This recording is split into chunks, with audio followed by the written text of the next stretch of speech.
My mum got me a monitor and signed me up for a Gfinity tournament. I believe on 18 I was top 3 player. I was buzzing to be knocked out. It's like asking Floyd Mayweather to fight a big boxing fight in his garden. He doesn't care, do you know what I mean? The worst defeat of my life. Like, the GOAT needs to be the best at something. Of course, you got to put yourself at first.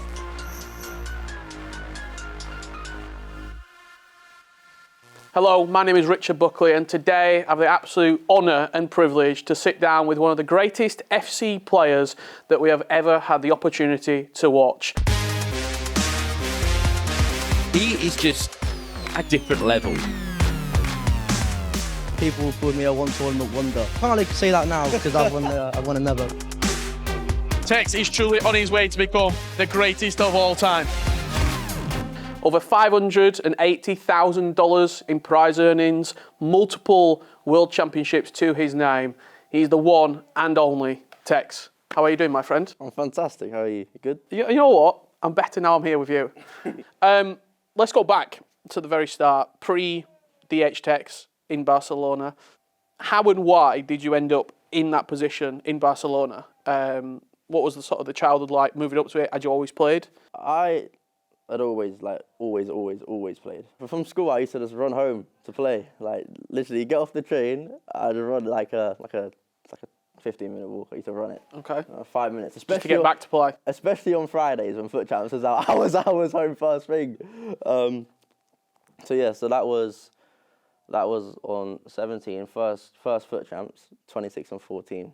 Was fuming. I'm thinking, why am I losing? I don't lose to any of my mates, so why am I losing now? So I grinded, got to Div 1 within the first couple of weeks on 17. I matched Gorilla. Okay. I think I won 1-0.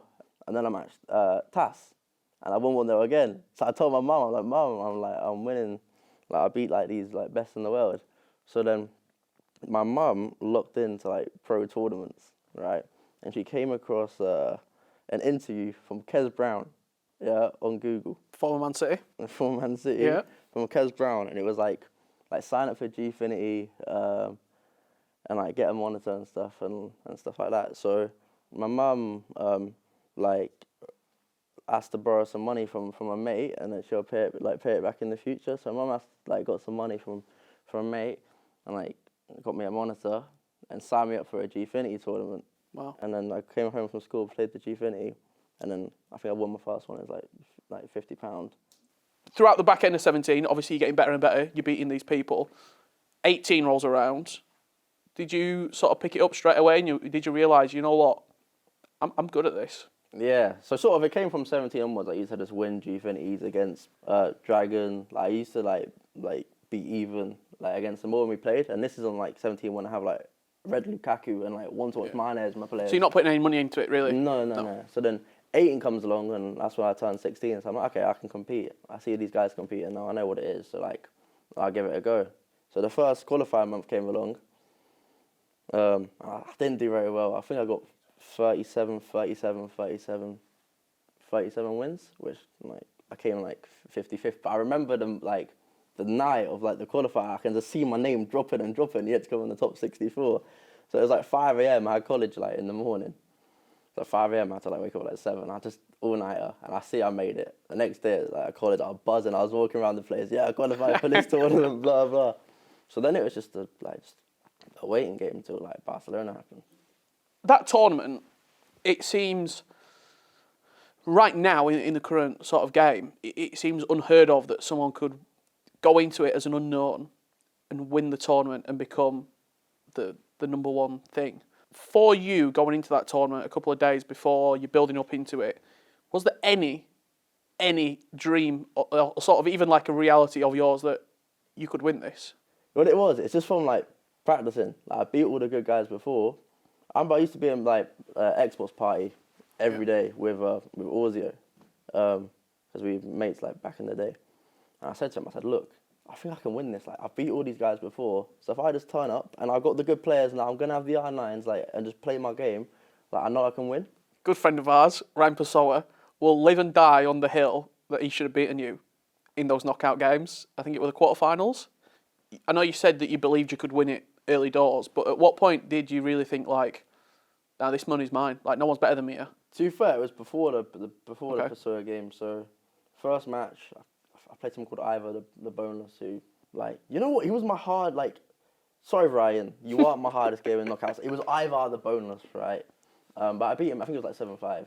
Fortunately for Ryan, the first leg was never shown. It was never on the broadcast. Never. It was just the second leg. Yeah, first leg, I had Ryan changing formations like a few times. Yeah, finished 0-0. It was like 5 shots to 0. Right, which, like, I'm not saying I should have won like 3-0, but like I should have won that leg. And then second leg, it's where my De Gea turned into Superman. Yeah, I remember. Yeah, there was one double save, which was maybe the greatest double save of all time. But I went 1-0 up, second leg. Should have gone 2-0 up. And then my calculations, win the first leg 1-0. It should be 3-0 up, that's game over. Yeah. Before you even had a shot. From like the 40th minute onwards, 30 minute onwards, on that Ryan game, I did get a bit lucky. But like, Got to have a little bit of luck on the way. that's the thing, to win tournaments you need a bit of luck. But I think I should have won that game personally. You go on, you play Nicholas in the grand final. You win Nicholas convincingly, 9-3. And there was not only commotion online, I think the stat is you went from like 300 followers to 50,000 over the course of 4 days. But you created a bit of a buzz within the esport as well. Everyone, who's this kid? Tekkz. You did the interview right afterwards, I think it was with Spencer Owen, and you talked about your mum saying, like, this is for her almost, like, this is for her hard work that she's put in, like, I've done this for you. How did you feel in that moment? Not only you've won this tournament, you've come out of nowhere, you're the best player in the world right now, but also you're giving back for the sacrifices that she's put in for you. You know what? 100%, like, when forever will be the best moment of my life. Like, because, like, growing up, even, like, back on, like, 14 and stuff, I remember, do you know who Buckley is? Yeah. He used to run, like, Twitch viewer tournaments where the winner got, like, $10. And I used to watch Buckley. There's like 25 of us, super fans of Buckley. But I used to sign up for these tournaments. And at the time, my mum, like, had a head injury, so she couldn't go to work, so we were struggling to, like, pay bills and stuff. So I was like, okay, what can I do here? So I signed up to these Buckley tournaments. I used to win, like, these $10, $15. So I just, like, used to give it to my mum. And obviously my mum got me in, as I said, on, like, 17 and stuff. So I was like, okay. Like, so winning Barcelona, I was like, okay, well, like, she's, like, done all these sacrifices. So, like, now it's, like, just me. Like, I can finally start, like, just giving back and just doing that. She always been the motivation? Nah, like, my motivation, I don't really, like, have one. I just play as a player. So there wasn't no motivation, but, like, it makes me, like, want to win more, but not like a motivation. Okay.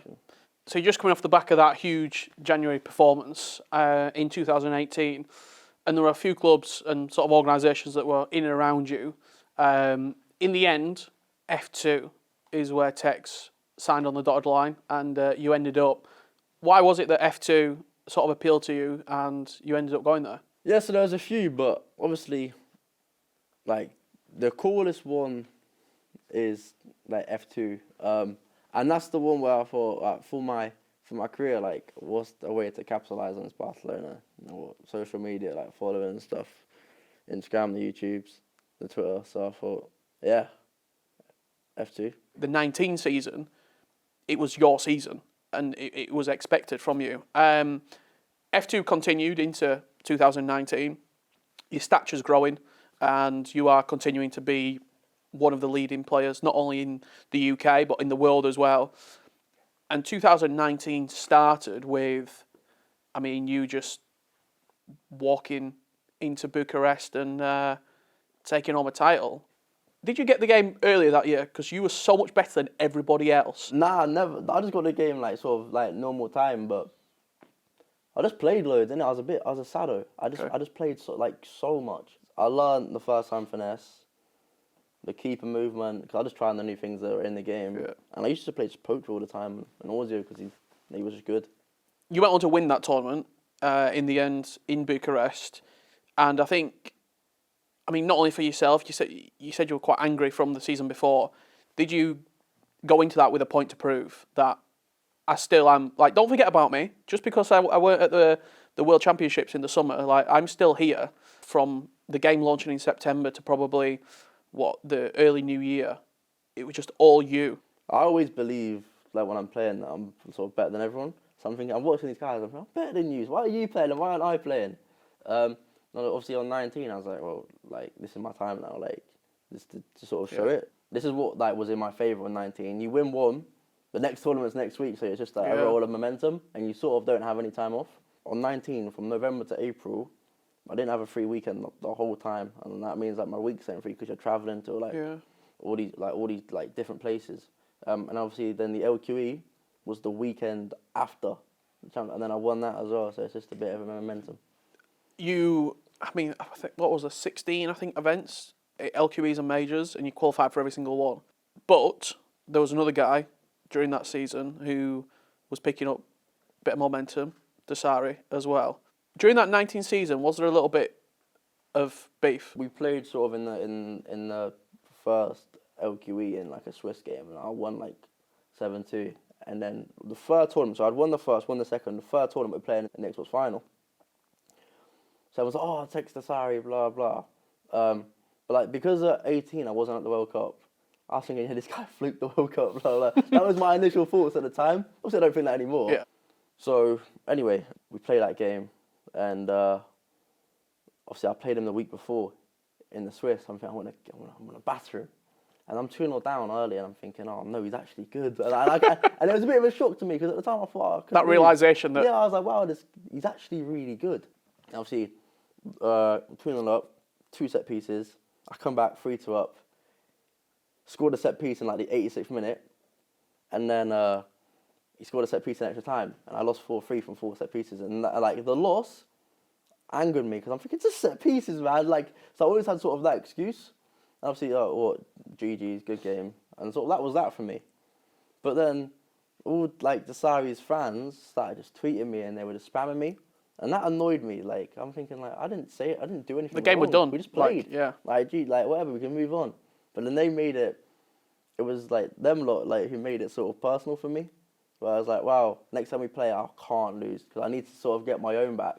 So then we play in Atlanta, and I won 5-2. So like, obviously I stand up and do the Dasari celebration, which like it's nothing to do with Dasari. It was sort of just pointed at his supporters.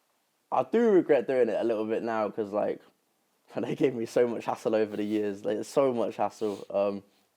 So that was that, and obviously, so that's 1 win for me in knockouts, 1 win for him.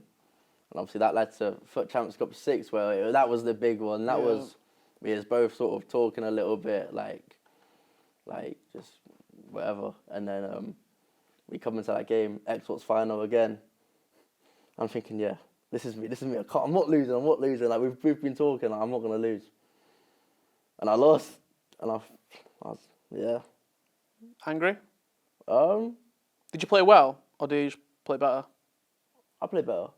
This is the thing that gets me as well. I always felt like I'm seeing a recurring theme here. Yeah, I always felt like I played better. The one time he deserved to beat me, there was a FUT Champions Cup Swiss game. He beat me 5-1, battered me. I don't think I left my half.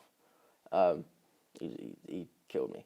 The one I was most upset over was Champs Cup 1, I think, because that was like I could have done a three-peat. Club World Cup 2019.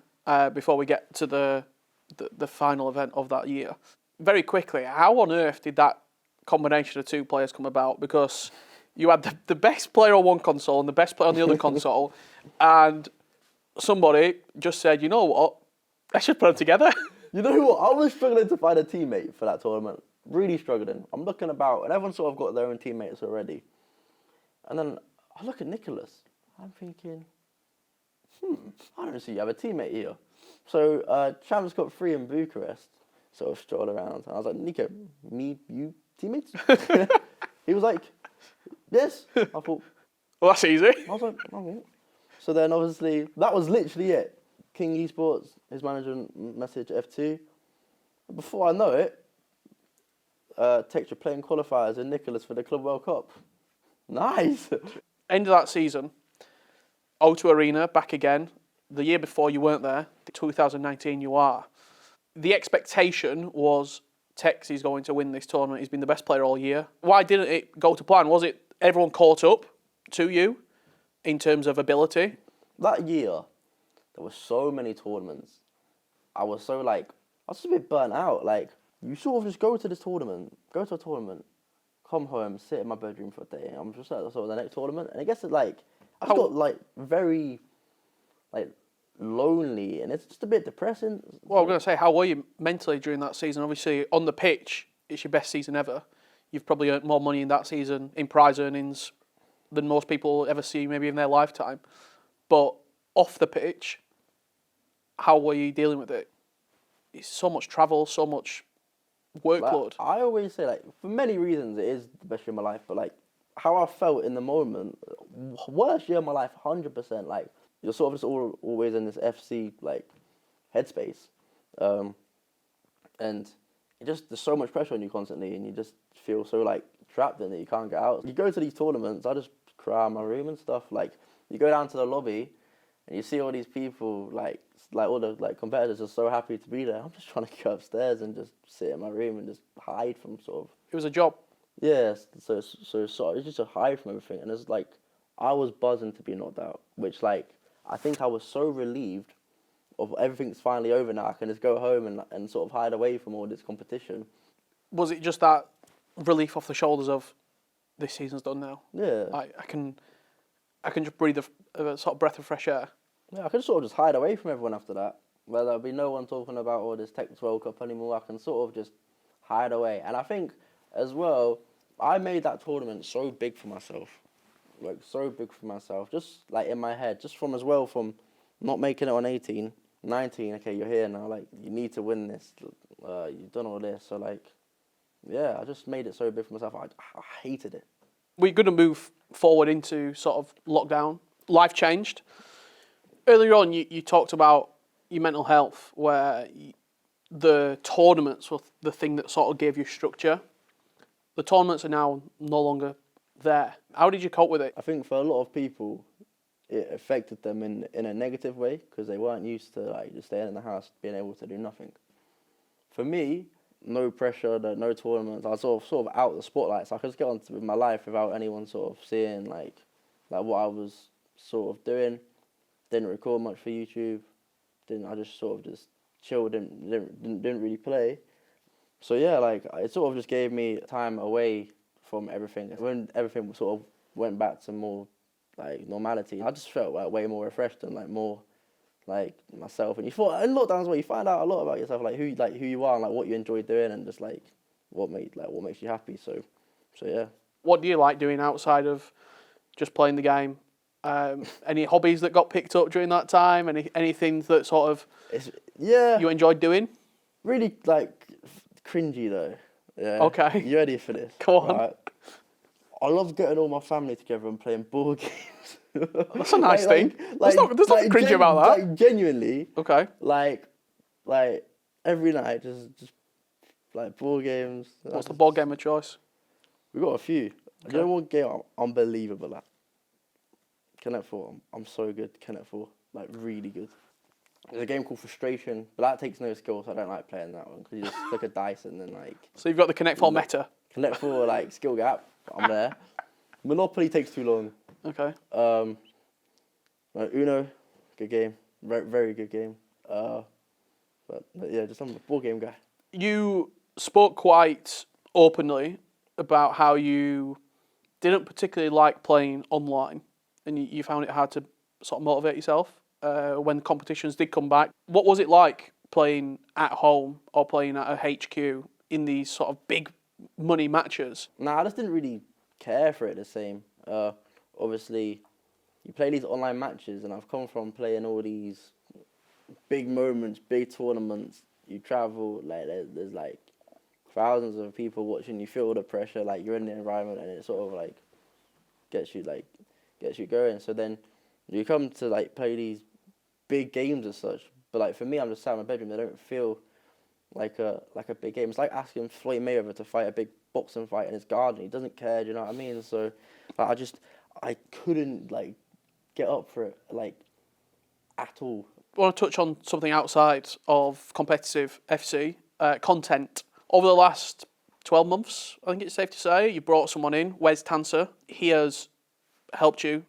And why was it the time for you to start taking content a bit more seriously? You know, one day you just wake up and have a motivation for something. Like, I looked back at my past content and I was like, wow, this is really, really bad. Like, I'm not proud of anything I've done. Like, so I was like, okay, how do I get myself motivated? Because I want to do good videos, but like, where do I start?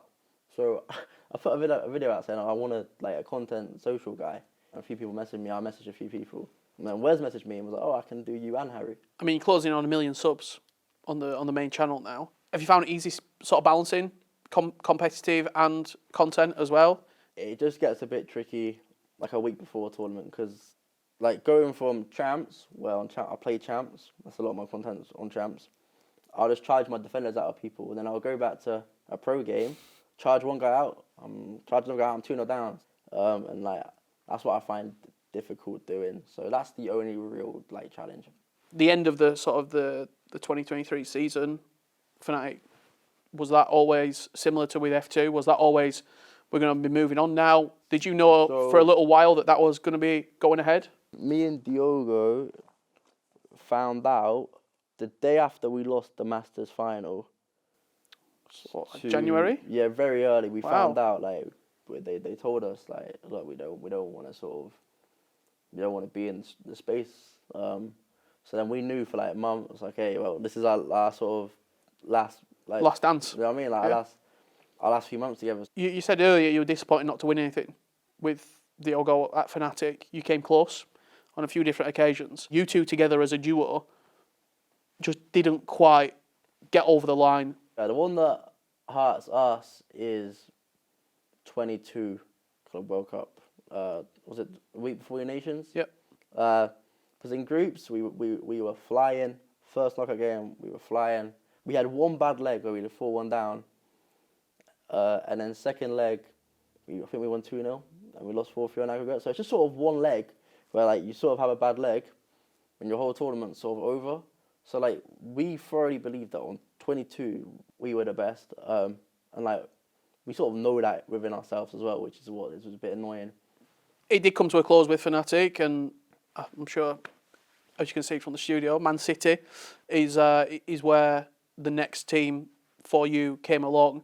Did it just seem like the right fit at the right time? Like it was just the correct move to make? Yeah, it was the smart like life decision as such. Like obviously at City, if they do well in the Champions League, I get Autosport, ECL. They're good. They actually want you to do well at your tournament. So like, and I feel like where I was at the time, I keep coming short. At the moment, losing my finals, I losing semi-finals. So maybe that extra push. I knew Banana was going to be my teammate who can maybe give me an extra push as well. E-Prem, obviously, we got a big chance to win. And then just the content as well. Obviously, I'm big on my content now, and I know I'll get like different opportunities to do different things. So like, yeah, just smart move. What do you want to achieve? What's something for you? 22, 23, my whole life revolved around sort of World Cup. I don't care about any of these other tournaments. This year, my mindset sort of changed in the summer. I was like, forget these World Cups. I just want to get back to winning. I want to get back to winning the little tournaments first before you win sort of the big one. So I'm just focusing on the little ones right now, and that's all my motivation right now, just to win as much as possible. Just get back on the winning board. Yeah, not just looking at the World Cup and just take baby steps.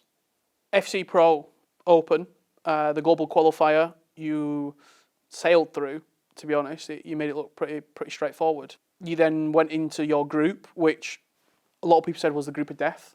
When you saw that group getting pulled out, was there a little bit of, oh, come on, like, what are we doing here? Like, why am I in this group with these? In that group, there's 4 out of the best 10 players in the world.